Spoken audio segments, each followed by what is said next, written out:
moving on now to the next topic here and talking about functions, and that is representing functions, specifically this year linear functions, in different ways. So we've kind of done a little bit of this before back in Unit 1. So you can remember perhaps here that we talked about representing a function as an equation. Okay, so an equation like y equals 60x, I'm on page 390 here, is a linear equation, and it's called linear equation because when you graph it, the graph is a straight line, okay? And so solutions of this linear equation are two values, a value for x and then the corresponding value for y that makes the equation true. So you can pick values of one or the other, pick a value of x, and you can figure out what the value of y is that goes with it. And that is mostly what we will be doing here in this topic. All right, so linear equation and linear function, they're kind of basically saying the same thing. A function rule looks like an equation, right? It has an equal sign in it. The output variable is by itself. In this case, it's a y. The input variable, the x that you would substitute in there. Okay, and one of the ways that you can figure out, the pairs of numbers that go together, solutions to the function, is to pick values of x and then calculate the values of y that go with it. It's basically just a substitution of the x value into the function rule and figuring out what the output is. So if you are starting from scratch here, you're going to pick typically 4 or 5 values we will use for non-real world problems. The book example here, they use 4 values. -1, 0, 1, and 2. I will sometimes call these the Fab 4, these 4 input values, -1, 0, 1, and 2. We may require you to do 5 values and start at -2 in an accelerated class. But anyway, so you pick those values and you make a table here with your x values, okay? Now you can substitute in the x values in for y, which is happening here in the second column, and then calculate the y value. So this, when x is -1, y is -7. When x is 0, y is 0. When x is 1, y is 7. X is 2, y is 14. Okay, and then you could also rewrite these as an ordered pair. Okay, x and y, comma in between them in parentheses, an ordered pair. Okay, now typically, I will only require you to do this column and this column, okay? If the function is simple, you really don't have, you can do it in your head pretty much, or if it's more complicated, then maybe this middle column will be useful to do the calculation. And I don't typically require you to rewrite the ordered pairs, the x and y. You can just read them off the table, okay? So these are solutions to this function rule. -1, -7 going together, 0 and 0, 1 and 7, 2 and 14. Pairs of x and y values that make the equation true. Okay, so oftentimes this is called making a function table. If you're told to make a function table here, you're going to be told to use 4 or 5 ordered pairs. One of them should be negative, and you should always use 0 in that list. In these two particular problems in the book, and here from the guided practice on page 393, they actually give you the values of x that they want you to use.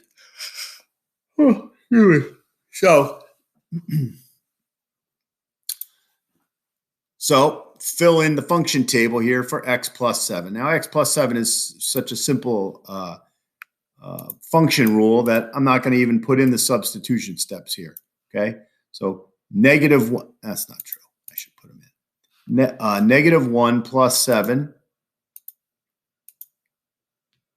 Get a good font size here. -1 plus 7. Substituting in -1 for x, and then getting your answer here of 6. The next one, let's clean this up here. Oh, man. 6, okay? Nextly, we have 0 plus 7. 0 plus 7. and that equals 7. 1 plus 7 is 8, and 2 plus 7 is 9.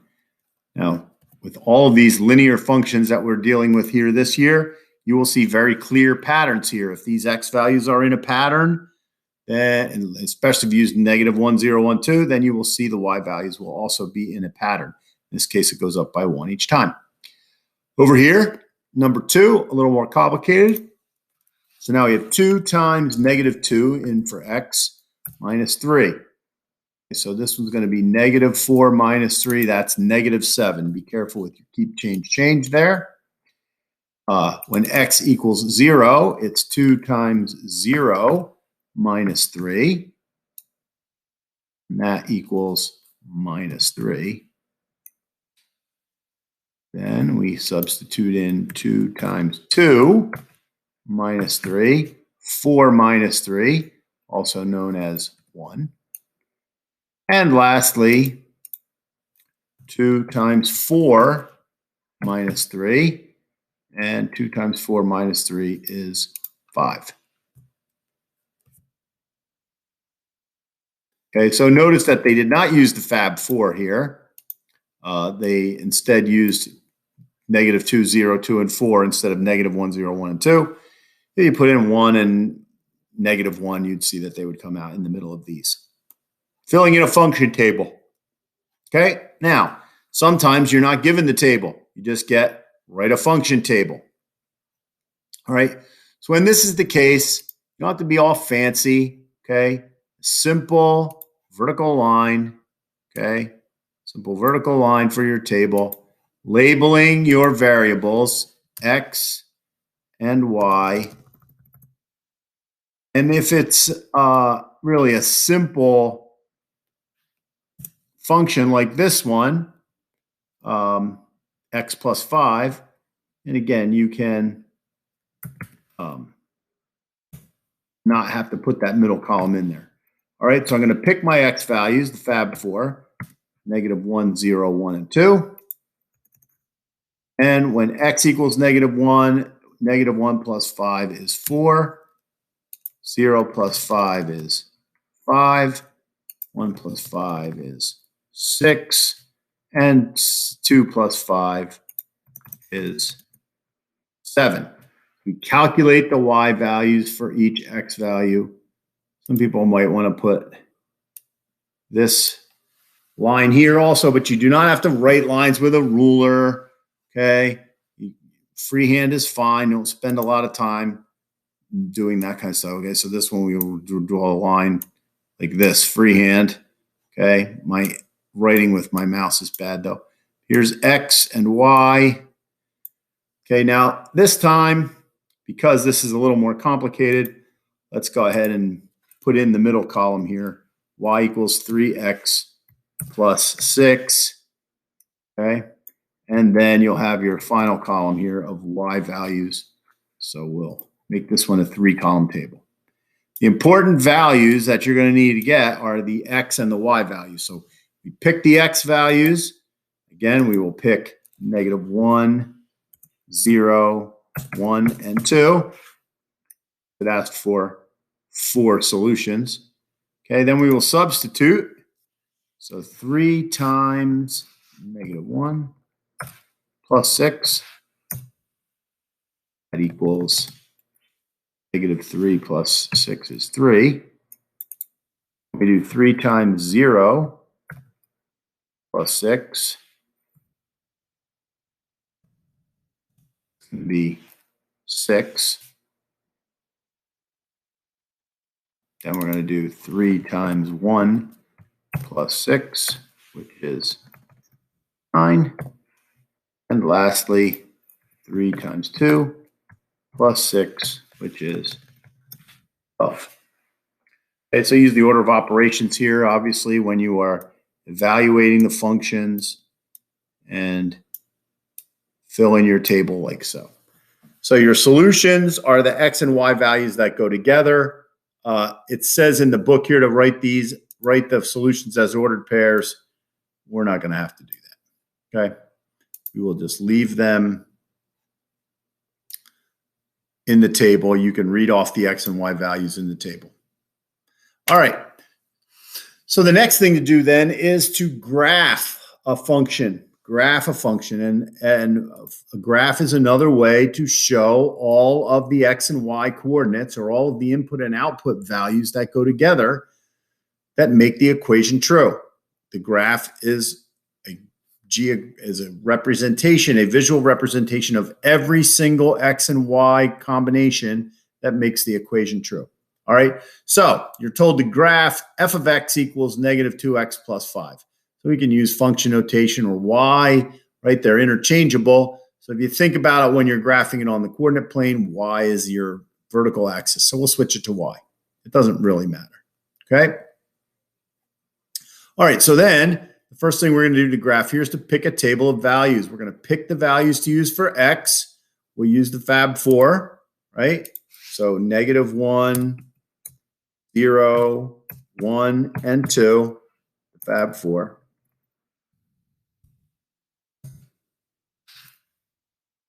Typically, okay, there are reasons when you would pick other numbers than this. We'll see them in a bit.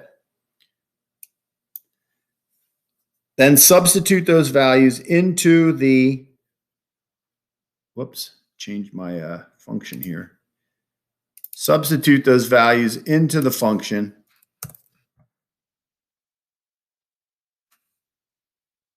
To find the y values, that gives you ordered pairs of x and y's that go together, and you graph those ordered pairs. Okay, they will be in a straight line for all of these functions that we're doing because they're all linear functions. You draw a line through there and put arrows on both ends. Okay, for real world problems, negative numbers and arrows kind of sometimes may not make sense. We'll talk about those maybe later. Okay, so y equals negative 2x plus 5. I've got my coordinate plane here. I got my Fab4 chosen. So we're going to now calculate what y is. Negative 1 times negative 2 is positive 2 plus 5 is 7. When x is 0, y is 5. 0 plus 5. When x is 1, it's negative 2 plus 5, which is 3. And when x is 2, negative 2 times 2 is negative 4 plus 5 is 1. So now I have my x and y values that go together. I can rewrite them as ordered pairs, that, and then I can graph these points. Okay, negative 1, the x goes first, negative 1, 7, right there. Then 0, don't go left or right at all, and up to 5 for y. Then 1, 3. And then finally 2 for x and 1 for y. And when you do this, you should have all of your points in a straight line. If your points are not in a straight line, you made a mistake somewhere, at least in 7th grade, because they're all linear functions. Okay? Then we draw a line through all of these points, a straight line through all the points. And we draw an arrow on both ends because the x values can keep going up to infinity and down to negative infinity, and you can get a y value that goes with it. So this line represents every x and y coordinate, every x and y coordinate that go together that makes the equation true. Okay, looking that up a little bit. And there's your graph. Make sure you do your arrows on both ends. Straight line through all the points. You can go past the points. Don't just connect them and kind of stop here. Okay, because the line does go in both directions. All right, a couple for you to do. Graph each function. So let's use Fab4 again and do your graphs. Pause the video, make the graph. Then see if yours looks like mine. Number 1, here are your x values, negative 1, 0, 1, 2. Substitute into the function rule, calculate your y's, and then plot your points. So we have negative 1, 4,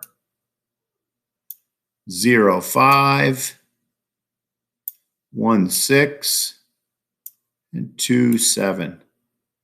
Okay, and again, they should make a nice straight line, which they do. And we will draw a line through them.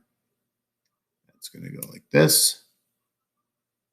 And arrows on both ends. Okay, so that's your graph of y equals x plus 5. Next one, y equals 3x minus 2. Fab 4. Substitute in the value for x into your function rule. -5, -2, -1. I'm sorry, +1. 3 minus 2 is 1. And then 6 minus 2 is 4. So again, then we'll go to graph. -1, 5. 0, 2. 1, 1, 1. That's not right. It's because this first one's not right. I don't know what I was doing there. -1, -5. Wasn't coming out to a straight line. 0, -2. 1, 1.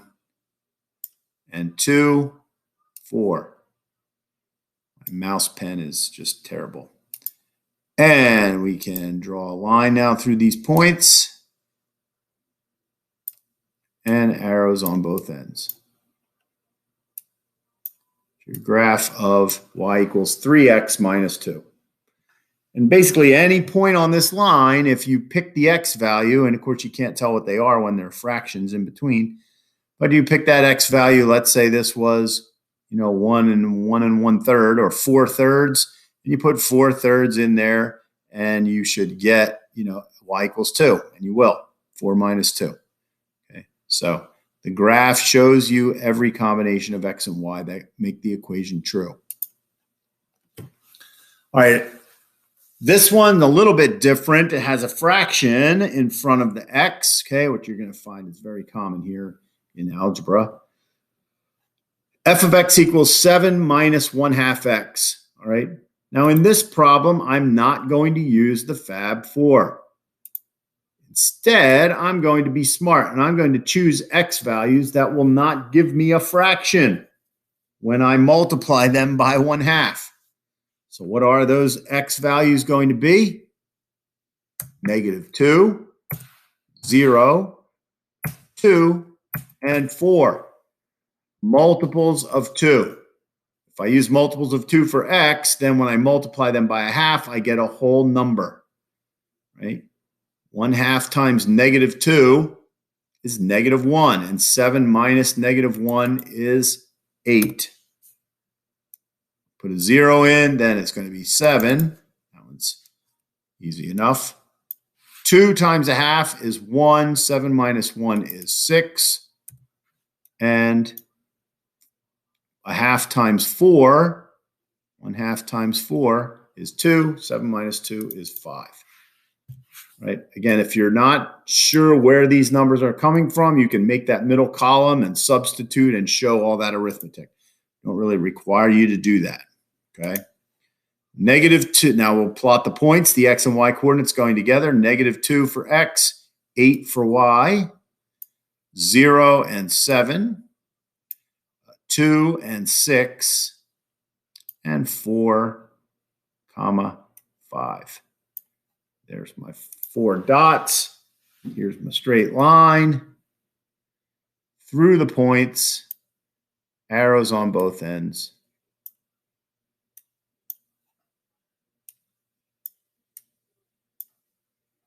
Normally I would give you rulers to do these, but in COVID times, probably not. You can use an index card or something like that, or if you have your own ruler.